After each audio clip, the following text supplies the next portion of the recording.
जब घड़ी का काटा करता है 4 बजे का इशारा तो खबरों से हाई हो जाता है पारा। क्योंकि 4 बजे हम चक्रव्यूह के साथ आपके सामने पेश होते हैं और 4 ऐसे लोगों को चक्रव्यूह के चक्र में फंसाते हैं जिनकी पोल पट्टी सुनकर हर कोई हैरान हो जाए। नमस्कार, कैपिटल टीवी में आपका स्वागत है और मैं आपके साथ प्रिया बिस्ट। आज चक्रव्यूह के चक्र में फंसे हैं खालिस्तानी सपा सांसद अफजाल अंसारी, स्कूलों को धमकी देने वाले और एक शातिर गैंगस्टर। इन सभी का सारा काला चिट्ठा आपके सामने खोलते हैं और एक एक करके बताते हैं इनकी करतूतें। पहली खबर में बात खालिस्तानी समर्थकों की, जहां खालिस्तानी अलगाववादी अभी भी अपनी चाल से बाज नहीं आ रहे हैं। अब उन्होंने दिल्ली मेट्रो को निशाना बनाया है, जहां दिल्ली में 2 मेट्रो स्टेशनों के नीचे दीवार पर खालिस्तान जिंदाबाद नारा लिखा हुआ मिला है। ये नारे किसने लिखे इस बारे में अभी कुछ नहीं पता लग सका है, लेकिन सिख फॉर जस्टिस के आतंकी गुरपतवंत सिंह पन्नू ने इसकी जिम्मेदारी ली है। वो अमेरिका में छिपा हुआ है। वहीं दिल्ली पुलिस आरोपियों की तलाश कर रही है। मेट्रो स्टेशन पर नारे लिखे देखे जाने के बाद लोगों में भी हलचल दिखी। सवाल उठने लगा है कि चुनाव के बीच ऐसी कोशिश किसी गहरी साजिश का हिस्सा तो नहीं है। लोकसभा चुनाव 2024 के 3 चरण बीत चुके हैं और चौथे चरण पर चुनाव चल रहे हैं। ऐसे में राजनीतिक रूप से इस संवेदनशील समय में इस तरह की हरकत किए जाने के बाद सुरक्षा एजेंसियां चौकन्नी हो गई हैं। दिल्ली पुलिस को जैसे ही खालिस्तानी नारे लिखे जाने की जानकारी मिली, तुरंत टीम ने घटनास्थल के लिए कूच किया। वहां लिखे देश विरोधी नारों को फिलहाल मिटा दिया गया है। पुलिस इसकी जांच कर रही है कि ये किन लोगों की करतूत है। इसके लिए सीसीटीवी फुटेज भी खंगाले जा रहे हैं। दिल्ली पुलिस ने एफआईआर भी दर्ज कर ली है। नारों को लिखने के पीछे गहरी साजिश हो सकती है, इसको लेकर भी पुलिस विशेष सतर्कता बरत रही है। वहीं सोशल मीडिया के जरिए गुरपतवंत सिंह पन्नू ने इसकी जिम्मेदारी ले ली है, जिसकी हत्या की साजिश रचने का झूठा आरोप अमेरिका ने भारत पर लगाया था। हालांकि राष्ट्रीय राजधानी में खालिस्तानी नारे लिखे जाने का ये कोई पहला मौका नहीं है। इसी साल मार्च के महीने में दिल्ली के पंजाबी बाग मेट्रो स्टेशन के खंभों पर खालिस्तानी नारे लिखे मिले थे। उस समय भी दिल्ली पुलिस ने केस दर्ज किया गया था। वहीं गणतंत्र दिवस के दौरान 26 जनवरी को भी उत्तम नगर के एक सरकारी स्कूल की दीवारों पर ऐसे ही नारे लिखे मिले थे। अगली खबर में बात अफजाल अंसारी की, जहां गाजीपुर के सांसद और समाजवादी पार्टी के उम्मीदवार अफजाल अंसारी की याचिका पर इलाहाबाद हाई कोर्ट में सुनवाई हुई, लेकिन पूरी नहीं हो सकी। अदालत ने 20 मई को अगली तारीख दे दी है। जस्टिस संजय कुमार सिंह के सिंगल बेंच में सुनवाई हुई। सुनवाई में सबसे पहले अफजाल अंसारी का पक्ष रखा गया। अफजाल अंसारी की दलीलें पूरी होने के बाद यूपी सरकार और भाजपा विधायक कृष्णानंद राय के परिवार का पक्ष रखा जाएगा। गैंगस्टर मामले में पिछले साल मिली 4 साल की सजा के खिलाफ अफजाल अंसारी ने याचिका दाखिल की है। यूपी सरकार और कृष्णानंद राय का परिवार सजा को बढ़ाए जाने की मांग कर रहा है। भाजपा विधायक कृष्णानंद राय हत्याकांड में गाजीपुर के मोहम्मदाबाद थाने में अफजाल अंसारी के खिलाफ गैंगस्टर एक्ट का केस दर्ज किया गया था। गाजीपुर की एमपी एमएलए अदालत ने 29 अप्रैल 2023 को गैंगस्टर मामले में उन्हें दोषी करार देते हुए 4 साल की कैद और 1 लाख रुपए जुर्माने की सजा सुनाई थी। सजा के खिलाफ अफजाल अंसारी ने इलाहाबाद हाई कोर्ट का दरवाजा खटखटाया था। हाई कोर्ट ने फौरी राहत देते हुए उन्हें जमानत तो दे दी, लेकिन सजा पर रोक नहीं लगाई। इस कारण उनकी संसद सदस्यता समाप्त कर दी गई थी। इसके बाद उन्होंने हाई कोर्ट के आदेश को सुप्रीम कोर्ट में चुनौती दी। सुप्रीम कोर्ट ने अफजाल अंसारी की सजा पर रोक लगाते हुए हाई कोर्ट में लंबित अपील को 30 जून तक निस्तांतरित करने का आदेश दिया था। उधर राज्य सरकार और कृष्णानंद राय के परिवार की ओर से सजा बढ़ाए जाने की अर्जी भी दाखिल की गई है। वहीं अफजाल अंसारी को अगर हाई कोर्ट से राहत नहीं मिलती है और उनकी सजा नहीं रद्द होती है तो वो लोकसभा का चुनाव नहीं लड़ेंगे।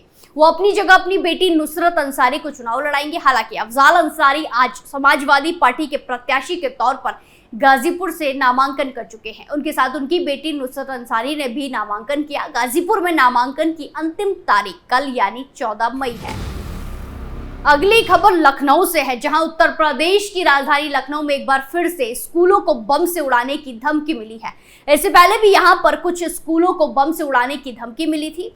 इस बार गोमती नगर के विराम खंड में स्थित विबग्योर स्कूल के दफ्तर में मेल के जरिए धमकी दी गई।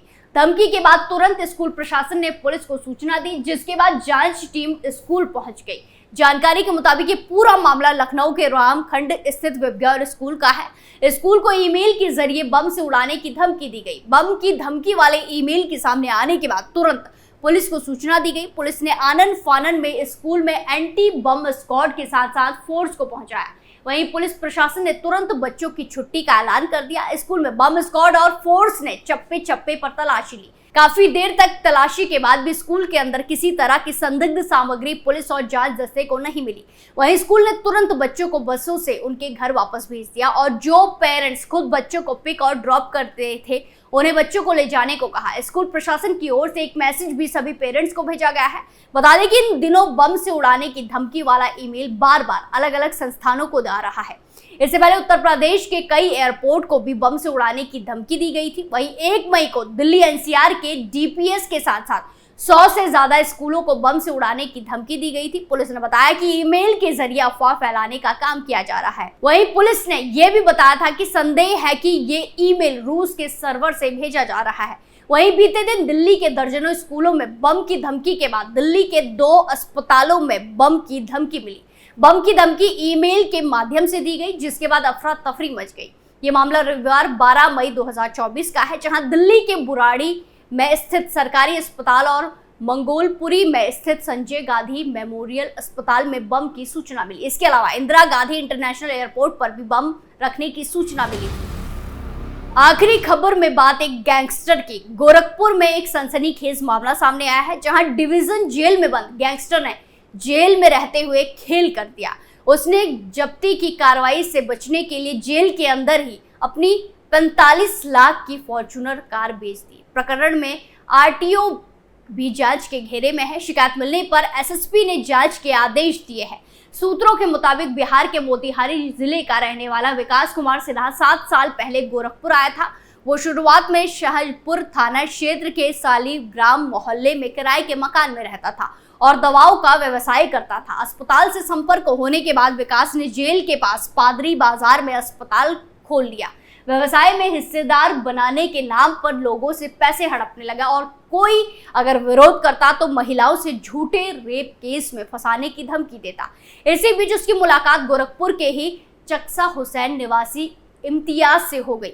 उसने भी व्यापार और अस्पताल में हिस्सेदारी के लिए 10 लाख रुपए ले लिए, लेकिन पार्टनर नहीं बनाया। ऐसे में जब चक्सा हुसैन ने अपने रुपए वापस मांगे तो उनके खिलाफ कुछ महिलाओं को खड़ा करके छेड़खानी, पॉक्सो एक्ट और दुष्कर्म की धाराओं के साथ कुल 5 मुकदमे दर्ज करवा दिए। पैसा देने के बाद मुकदमे में फंसने के चलते इम्तियाज उसे खुद को बचाने के लिए गुहार लगाते रहे। विकास केस खत्म करने के बदले में उनसे 50 लाख रुपए मांगने लगा। ऐसे में इम्तियाज की पत्नी सेबा अनवर सामने आई और उन्होंने मामले में 3 साल तक पैरवी की। उसने सारे सबूत और प्रमाणों को एकत्र कर पुलिस को सौंप दिया। इसके बाद विकास की सच्चाई सामने आ गई। अक्टूबर 2023 में पुलिस ने उसके खिलाफ रंगदारी और लोगों पर फर्जी मुकदमा दर्ज कराने के मामले में केस दर्ज कर दिया और उसे जेल भेज दिया गया। सेबा ने इसके बाद भी उसके खिलाफ लड़ाई जारी रखी। उन्होंने ही जेल से गाड़ी बेचने की एसएसपी से शिकायत की है। उन्होंने शिकायत पत्र में पुलिस को बताया है कि विकास जेल में रहते हुए भी अपनी 45 लाख की फॉर्च्यूनर कार बेच रहा है। ऐसे में आरटीओ विभाग के कर्मचारी भी जांच के घेरे में आएंगे। फिलहाल पुलिस ने जिलाधिकारी की अनुमोदन मिलने के बाद विजय कुमार सिन्हा के खिलाफ गैंगस्टर एक्ट के तहत मुकदमा दर्ज करा था।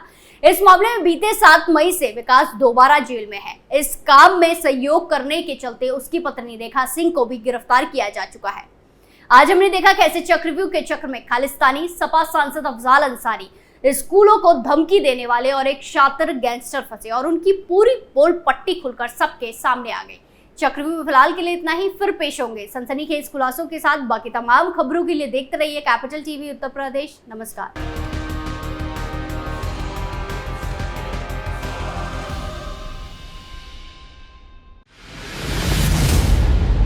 मैं राजनीति करता नहीं, पर राजनीति को बहुत गहरे तक समझता हूं।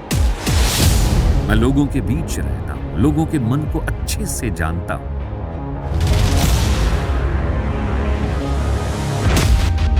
पब्लिक और पॉलिटिक्स की हर नब्ज को खूब पहचानता हूं। संघर्ष की सियासत से सत्ता के सिंहासन तक मैं हर खबर से खरा सच निकालता हूं। ना कोई दौड़, ना कोई race. Capital TV, Uttar Pradesh.